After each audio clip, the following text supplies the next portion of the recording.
Hello guys, welcome to my DNL drama explanation. तो guys, मैं palms on love का 4th part लेकर आ चुकी हूँ। तो गाइस, इस एपिसोड की स्टार्टिंग में दिखाते हैं कि डोंगफेंग सभी नौकरों से पूछ रहा होता है कि लियान को किडनैप किसने किया था, पर उसे कोई भी जवाब नहीं दे पाता है। तो वो जिहाई के बारे में पूछता है। देन फिर उसके बाद जिहाई भी वहाँ पर आता है और डोंगफेंग से बोलता है कि क्या हुआ है डोंगफेंग। तो डोंगफेंग बोलता है कि मेरा भी यही प्रश्न तुम्हारे लिए भी है। तो जिहाई डोंगफेंग की बात सुनकर घबरा जाता है और बोलता है कि क्या मतलब है तुम्हारा। तो डोंगफेंग लियान के बारे में भी जिहाई को बताता है कि कल रात उसे ड्रग दिया गया था और उसे किडनैप भी किया गया था, वो भी तुम्हारी जगह से। और क्या तुम्हें मुझे इसे एक्सप्लेन नहीं करना चाहिए। तो डोंगफेंग की बात सुनकर जिहाई बोलता है कि मुझे इस बारे में कुछ भी पता नहीं है। और वहीं फिर उसके बाद वो उसके नौकर से भी बोलता है कि एक दिन के अंदर किडनैपर मिल जाना चाहिए। तो उसका नौकर भी उसे हाँ बोलता है। तो वो उसे एक जोर से थप्पड़ मारकर बोलता है कि तुम्हें जोर से बोलना चाहिए ताकि तुम्हें डोंगफेंग सुन सके। और वो इस बारे में बात ही कर रहे होते हैं। देन तभी उन्हें लियन की आवाज़ आती है। तो वो बाहर किसी से अंदर आने के लिए लड़ रही होती है।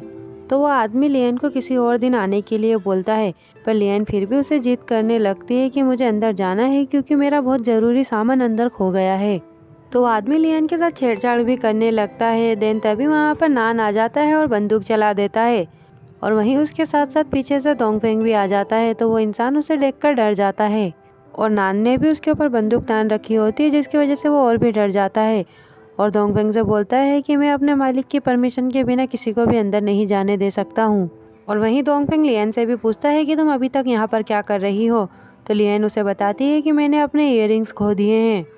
तो डोंगफेंग उस इंसान को धमकी देता है कि इसे अंदर जाने दो, पर तभी पीछे से जिहाई आता है और बोलता है कि मेरे यहाँ से कुछ भी नहीं खो सकता है। और जिहाई लियान से भी पूछता है कि तुम्हारा क्या खो गया है। तो लियान उसे बताती है कि मेरा एक इयररिंग्स खो गया है।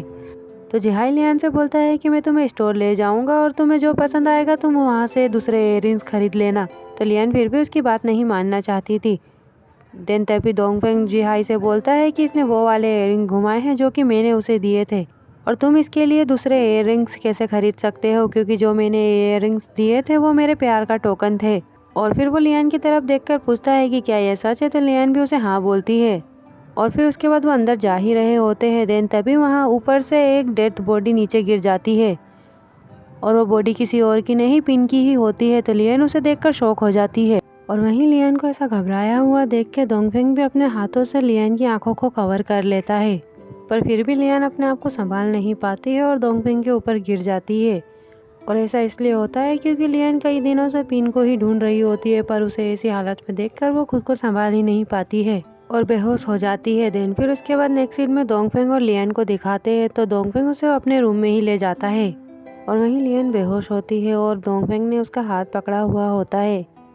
देन तभी लियान को होश आता है तो वो पिन का ही नाम ले रही होती है और डोंगफेंग को अपना हाथ पकड़े हुए देखकर उसे अपना हाथ छुड़ा लेती है।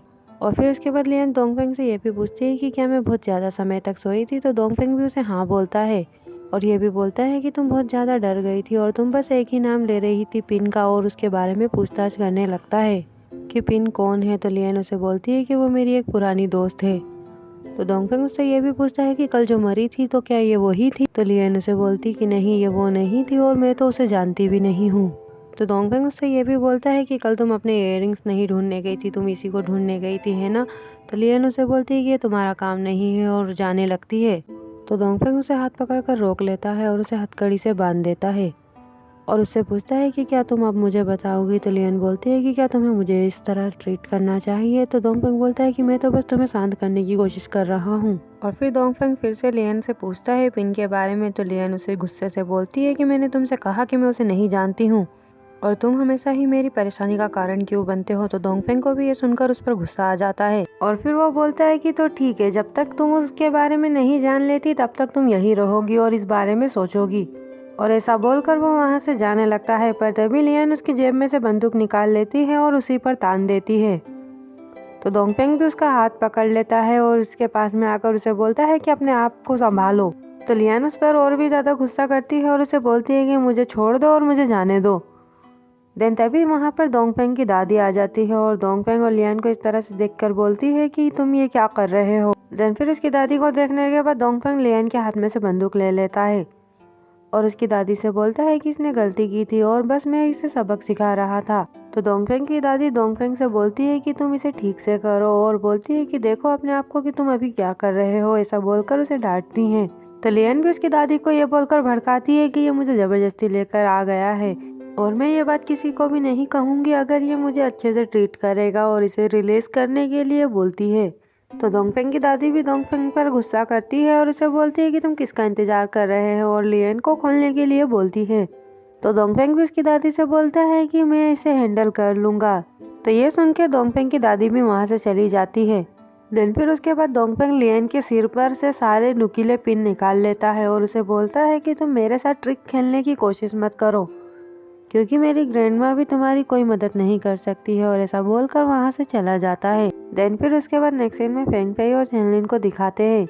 तो फेंग फेई चेनलिन को ये कहकर मारने लगती है कि तुम्हारी वजह से मुझे जो चाहिए था वो नहीं मिल पाया, और उसे थप्पड़ भी मारती है। तो चेनलिन बोलता है कि उसमें मेरी कोई गलती नहीं है, वो अपने आप ही डर गई थी और वहाँ से कूद गई थी, और वो दोनों ही पिन के बारे में ही बात कर रहे होते। देन तभी वहाँ पर जिहाई भी आ जाता है और चेनलिन को एक जोर से लात मारता है और चेनलिन पर बंदूक तान देता है। तो फेंग फेई ये देखकर डर जाती है और जिहाई को रोकने की कोशिश करती है और उसे बोलती है कि तुम इसे डराओ मत, हमें पहले इसे फिल्म और फोटोज ढूंढनी होगी। तो चेनलिन भी डर जाता है और खुद को माफ करने के लिए बोलता है और ये भी बोलता है कि मैं फिल्म ढूंढ दूंगा। देन फिर उसके बाद जिहाई थोड़ी देर के लिए रुक जाता है और चेनलिन को बोलता है कि तुम अपनी आंटी को बताओ कि तुमने क्या किया है।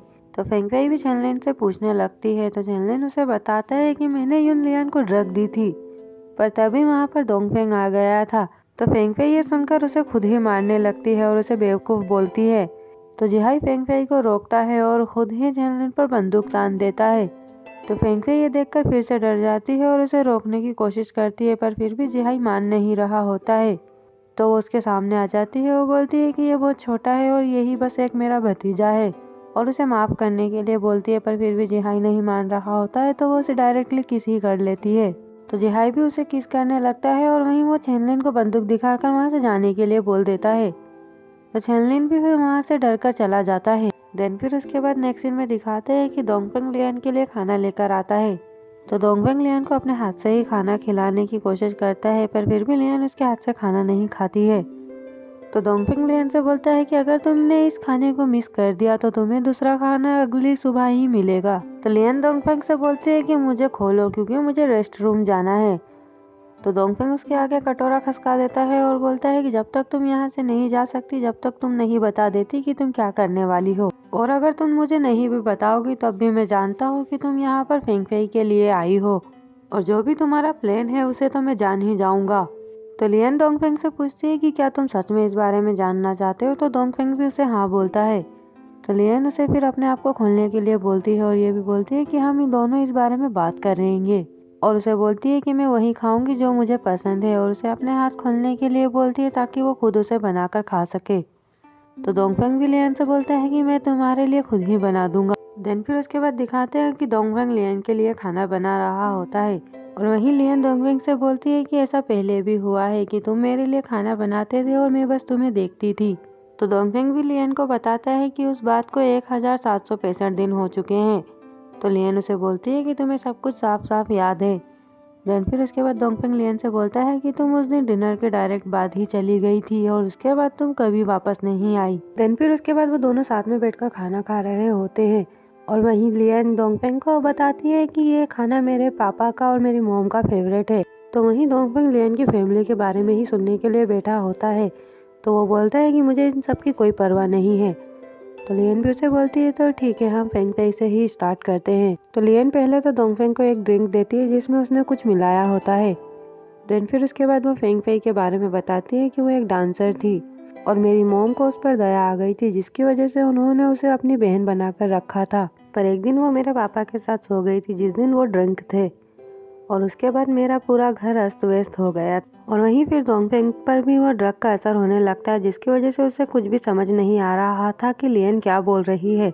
और वहीं लियन फेंग फेई के बारे में भी बताती है कि उसने मेरे मॉम डैड पर झूठा इल्जाम लगाया था कि वो अफीम बेचते हैं, और उसने मेरी फैमिली को पूरी तरह से तहस नहस कर दिया था। और मुझे इस बारे में जब पता चला जब मैं अब्रॉड में पढ़ाई कर रही थी और मैं घर वापस आना चाहती, और फेंग फेई ने मेरे मॉम डैड के बारे में झूठ बोलकर वो देश के लिए एक अच्छी नागरिक बन गई थी। और फिर उसके बाद उसने तुम्हारे डैड से भी शादी की। तो डोंगफेंग के तो कुछ भी समझ में नहीं आ रहा होता है ड्रग की वजह से। तो वो बेहोशी की हालत में ही लियान से पूछता है कि तुमने मेरे ग्लास में क्या मिलाया था। तो लियान उसे कोई जवाब नहीं देती है और मन ही में उसे बोलती है कि थैंक यू डोंगफेंग, मुझे अच्छा टाइम देने के लिए। और ये भी सोचती है कि क्या सब कुछ ठीक होने के बाद हम एक साथ फिर से हो सकेंगे। और वहीं डोंगफेंग बेहोश हो जाता है। देन फिर उसके बाद नेक्स्ट सीन में लियान को दिखाते हैं तो वो फेंग फेई के रूम के बाहर चाकू लेकर खड़ी होती है और वो फेंग फेई को मारने के बारे में ही सोच रही होती है। देन तभी डोंगफेंग वहाँ पर आता है और पीछे से लियान को पकड़ लेता है और बोलता है कि तुम्हारी हिम्मत कैसे हुई मुझे ड्रग देने की। तो लियान उसे बोलती है कि तो क्या हुआ, तुम्हारी लाइफ अब मेरे हाथ में है। देन फिर उसके बाद डोंगफेंग लियान से पूछता है कि तुम इतनी आधी रात को अपने हाथ में चाकू लेकर यहाँ क्या कर रही हो, क्या, और वो भी फेंग फेई के रूम के सामने, क्या तुम उसे मारने वाली। तो डोंगफेंग और ये भी बोलता है कि क्या तुम पागल हो। तो लियान उसे बोलती है कि मैं भी उसके साथ मर जाऊंगी और सब कुछ यहीं खत्म हो जाएगा। तो डोंगफेंग बोलता है कि तुम्हें तो मर ही जाना चाहिए, पर अगर तुम मर गई तो मुझे एंटीडोट कौन देगा। और उसे ये बोलकर भी समझाता है कि अगर तुम फेंग फेई के साथ मर गई तो तुम्हारी फैमिली को बेकसूर कौन साबित करेगा, और अगर तुमने ऐसा किया तो तुम्हारे पास इसके बाद और कोई चांस नहीं होगा। तो लियान भी ये सुनकर रोने लगती है और हाथ में से चाकू को भी छोड़ देती है और उसकी बात को समझ जाती है। देन फिर उसके बाद डोंगफेंग को दिखाते हैं तो वो नान से बात कर रहा होता है। तो नान डोंगफेंग से पूछता है कि आप जानते थे कि उस ग्लास में ड्रग है, पर फिर भी तुमने उसे क्यों पिया। और वहीं फ्लैशबैक में दिखाते हैं कि डोंगफेंग ने लियान को ड्रग मिलाते हुए देख लिया था और ये जानते हुए भी उसने ड्रग को पिया था। तो डोंगफेंग नान के सवाल पर उसे जवाब देता है कि शायद इस तरह से वो और सिक्योर फील करती और वो अब किसी पर भी भरोसा करने की हिम्मत नहीं कर सकती है और इसीलिए हम इस तरह से उसे भरोसा दिला सकते हैं। और डोंगफेंग ऐसा बोलकर वहाँ से चला जाता है। वहीं नान उसे बोलता है कि मैं और ज़्यादा कंफ्यूज हो गया हूँ। देन फिर उसके बाद चेनलिन और जिहाई को दिखाते हैं और वहीं डोंगफेंग और लियान भी होते हैं। तो वहीं जिहाई चेनलिन को मार रहा होता है गोल्फ स्टिक खेलते हुए। तो चेनलिन भी मार खाने की वजह से घबरा जाता है और जिहाई से माफ़ी मांगने लगता है और बोलता है कि मुझे माफ़ कर दो, मैं तुमसे भीख मांगता हूँ। तो जिहाई बोलता है कि मैं तुम्हारी कोई मदद नहीं कर सकता हूँ, तुम्हें मिस लियान से और मेरे भाई से माफ़ी मांगनी चाहिए। और ये भी बोलता है कि जब तक ये नहीं कहेंगे मैं तब तक नहीं रुकूंगा। और ऐसा बोलकर उसे मारते ही जा रहा होता है। वहीं डोंगफेंग और लियान उसे देख रहे होते हैं। तो चेनलिन डोंगफेंग और लियान से भी माफ़ी मांगता है और बोलता है कि मैं गलत था, मुझे माफ़ कर दो। और तभी वहाँ पर फेंग फेई आ जाती है और चेनलिन को इसे मार खाते हुए देखकर जिहाई को रोकती है और चेनलिन के पास आकर बोलती है कि तुम तो बहुत ज़्यादा घायल हो गए हो। तो चेनलिन बोलता है कि आंटी मैंने गलती की है, आप प्लीज़ उन्हें रोकिए। और जिहाई भी चेनलिन को इसलिए मार रहा होता है क्योंकि उसने लियान को ड्रग दी थी। तो फेंग फेई को इस बारे में पता चलता है तो वो लियान पर गुस्सा होती है और उसके ऊपर हाथ उठाने के लिए आती है, पर तभी डोंगफेंग उस पर बंदूक तान देता है तो वो डरकर वहीं रुक जाती है। तो वहीं जिहाई डोंगफेंग को शांत रहने के लिए बोलता है और बंदूक को नीचे कर देता है और फेंग फेई से भी कहता है कि तुम्हारे भतीजे ने गलती की है और तुम उसे बचा नहीं सकती हो। तो फेंग फेई बोलती है कि ये तो बस एक नौकरानी है और तुम इसके लिए मेरे भतीजे चेनलिन को कैसे नुकसान पहुंचा सकते हो। तो फेंग फेई लियान के बारे में बुराई करने लगती है और उसके बारे में उल्टा सीधा बोलती है और ये भी बोलती है कि कल रात ही ये तो डोंगफेंग के रूम में भी थी। और जिहाई से भी बोलती है कि और तुम इसकी साइड क्यों ले रहे हो। तो वहीं लियान उसकी बात को इग्नोर करती है और चेनलिन के पास जाकर उससे पूछती है कि क्या तुम ठीक हो, और उसकी चोट को देखकर बोलती है कि तुम्हें आराम करना चाहिए और ध्यान रखना कि कहीं तुम्हें सूजन ना हो जाए। और फिर उसके बाद वो फेंग फेई से बोलती है कि मैं जानती हूँ कि आपका यह कहने का मतलब नहीं था और मैं इसके लिए चेनलिन को भी ब्लेम नहीं कर रही हूँ और तुम मुझसे नाराज़ मत होना। और वहीं वो जिहाई से भी बोलती है कि मैं जानती हूँ कि आपका ये करने का मतलब अच्छा था और उसके लिए उसको थैंक यू बोलती है। और वहीं फिर वो डोंगफेंग से भी बोलती है कि मैं चेनलिन से ज़्यादा नाराज़ नहीं हूँ, आप प्लीज़ उसे जाने दीजिए। और ऐसा बोलकर वो वहाँ से चली जाती है। तो डोंगफेंग भी लियान के पीछे चला जाता है। वहीं फेंग फेई बोलती है कि ये क्या दिखाने की कोशिश कर रही है और वहीं लियान अंदर जाकर रो रही होती है। एंड गाइस ये एपिसोड यहीं पर ख़त्म होता है एंड आई होप कि आपको यहाँ वीडियो अच्छा लगा हो। तो इसके नेक्स्ट पार्ट के लिए मेरे वीडियो को लाइक और चैनल को सब्सक्राइब जरूर करें ताकि आप मेरे आने वाले वीडियो और एक्सप्लेनेशन को सबसे पहले और आसानी से देख सकें।